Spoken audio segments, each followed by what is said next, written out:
और आप देख रहे हैं बिग न्यूज़ 9। लोकतंत्र का महापर्व जिसे इलेक्शन कहा जाता है उसकी शुरुआत हो चुकी है। जी हां, फर्स्ट फेज की आगाज़ हो चुकी है और आज हमारे साथ नालंदा विधानसभा क्षेत्र से सोनू कुशवाहा मौजूद है और उनसे जानेंगे कि वो डोर टू डोर जो जनसंपर्क करने का काम कर रहे हैं लगातार, जनता का रुझान किस तरफ है।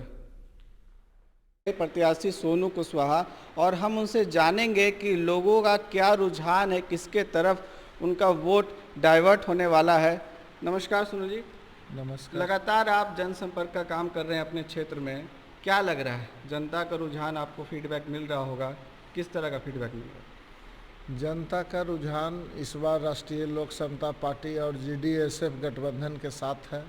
जिस तरह से महादलित के दो बड़े चेहरे, जिसे यूपीए राष्ट्रीय जनता दल ने मुकेश सहनी को अपमानित करने का काम किया, उसके बाद एनडीए जो चिराग पासवान जी को ऐसे रामविलास पासवान के मृत्यु के बाद जिस तरह से अपमानित बेइज्जती करने का काम किया, इस समय चिराग पासवान को सहानुभूति की ज़रूरत थी।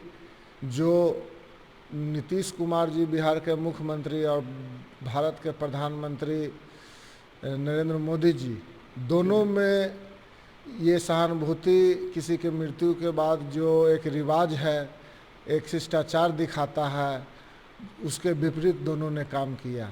भारतीय धार्मिक का जो चोला ओढ़कर देश के प्रधानमंत्री हमेशा दिखाने की कोशिश करते हैं, अपने गठबंधन के मंत्री रामविलास पासवान जी के मृत्यु के बाद उनके बेटे को जिस तरह से अपमानित करने का काम किए, बेइज्जती करने का काम किए, मंच से बोले कि चिराग पासवान हमारे साथ नहीं है, जो 2014 और 2019 के चुनाव में नरेंद्र मोदी जी को महादलित का वोट दिलाने का काम किए थे।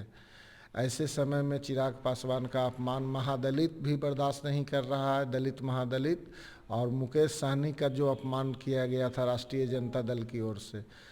महादलित दलित का वोट राष्ट्रीय लोक समता पार्टी की जीडीएसएफ अलायंस को पूरे बिहार में पड़ रहा है, मुसलमानों का वोट पड़ रहा है। उसके बाद उपेंद्र कुशवाहा जी के कारण अति पिछड़ा ओबीसी का पूरा समीकरण एक होकर जीडीएसएफ अलायंस को सब जगह वोट पड़ रहा है। बहुत अच्छा रुझान है। उपेंद्र कुशवाहा जी का जो नीति है, शिक्षा से ही बिहार का विकास करेंगे, शिक्षा के माध्यम से सरकारी स्कूल की गुणवत्ता को बढ़ाएंगे।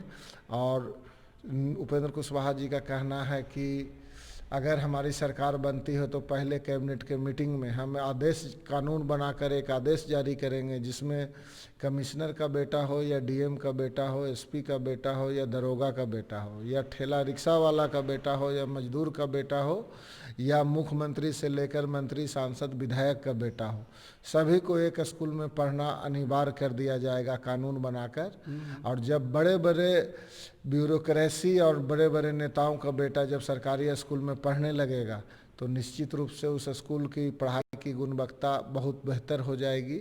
और उसके बाद डीएम का बेटा डीएम बनेगा, मंत्री का बेटा भी डीएम बन सकता है।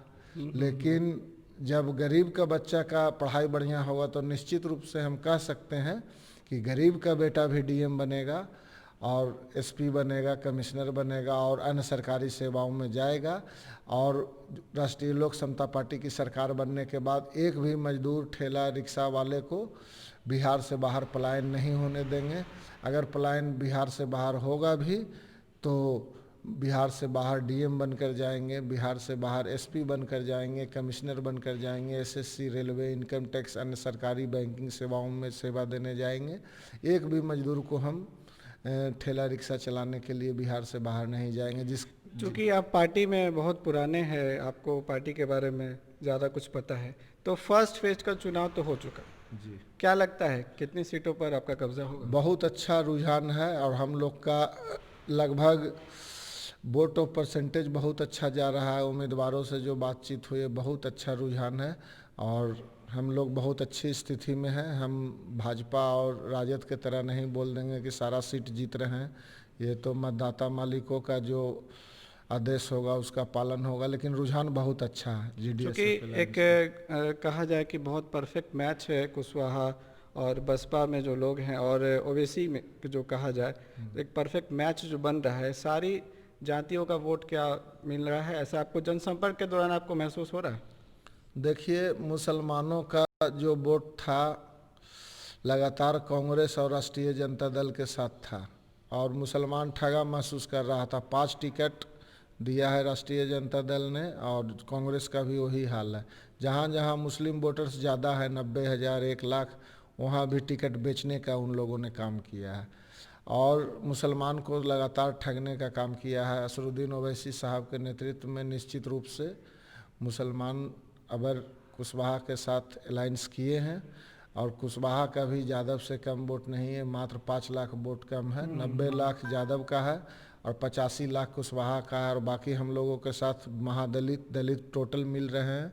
राष्ट्रीय जनता दल और भारतीय जनता पार्टी जदयू और कांग्रेस से भी ज़्यादा बड़ा अलायंस करने जा रहे हैं और एक नई सरकार बनाएंगे। एक नया रिसर्च उपेंद्र कुशवाहा जी ने किया है, निश्चित रूप से इसमें उपेंद्र कुशवाहा की जो नीति है शिक्षा को लेकर, हमेशा वो जागरूक रहे हैं। हर बार उन्होंने ये बात कही है कि शिक्षा को सबसे पहले प्राथमिकता दी जाएगी। उसके बारे में नालंदा में आपने जो सब लोगों को बताया है, लेकिन बिहार और यूपी की जनता सबसे ज़्यादा, आपको पता होगा कि इलेक्शन जब आती है तो जातिवाद में सबसे ज़्यादा विश्वास करते हैं। तो इसको लेके आपकी जो रणनीति है, उपेंद्र कुशवाहा की रणनीति है, ये किस तरह कारगर होगी? जातिवाद के मामला में उपेंद्र कुशवाहा जी कभी जातिवाद करते ही नहीं हैं। उपेंद्र कुशवाहा जी जो राजनीतिक गलियारे में सबसे पीछे खड़े होते हैं, उनकी पहल है उपेंद्र कुशवाहा जी की जो जातियां राजनीतिक रूप से पिछड़ा है उन लोगों को अगली पंक्ति में ला के खड़ा करना, और उसमें हम लोग काफ़ी सफल हो रहे हैं। लोगों का समर्थन मिल रहा है। निश्चित रूप से 10 तारीख को एक नया रिसर्च का रिजल्ट आएगा जो बिहार के लिए और देश के लिए एक अलग तरह का रिजल्ट होगा चुनाव का। जी, तो हमारे चैनल के माध्यम से आप नालंदा की जनता को, कुछ युवा को, महिलाओं को क्या संदेश देना चाहेंगे?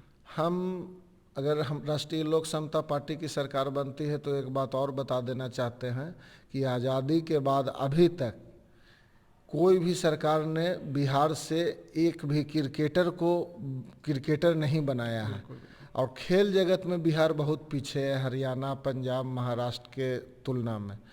तो अगर हमारी सरकार बनती है तो निश्चित रूप से हम भारत सरकार पर दबाव बनाएंगे और हमारे पास क्रिकेटर बहुत सारे अच्छे हैं, प्रतिभा की कोई कमी नहीं है।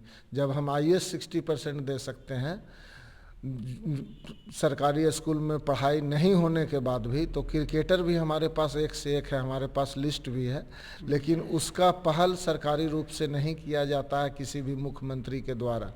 उपेंद्र कुशवाहा जी अगर मुख्यमंत्री बनते हैं तो बहुत जल्द आप महेंद्र सिंह धोनी जैसे आज क्रिकेटर हैं, निश्चित रूप से हम कह सकते हैं कि अगर वो बंटवारा में अगर झारखंड नहीं बनता तो महेंद्र सिंह धोनी भी आज इस रूप में नज़र नहीं आते, देश के कप्तान के रूप में आज नज़र आ रहे हैं। वो भी कारण है कि झारखंड अलग राज्य बन गया, ये एविडेंस है। तो एविडेंस आप देख सकते हैं, महेंद्र सिंह धोनी जैसे कितने क्रिकेटर हमारे पास है, लेकिन बिहार सरकार का जो भी मुख्यमंत्री बना है क्रिकेट के प्रति कोई भी मतलब रुचि नहीं ले रहा है। उपेंद्र कुशवाहा जी मुख्यमंत्री बनेंगे तो क्रिकेट के दुनिया में भी आप देखेंगे कि बिहार का नाम रोशन करने वाला बहुत सारे क्रिकेटर आपको इंडियन क्रिकेट टीम में नजर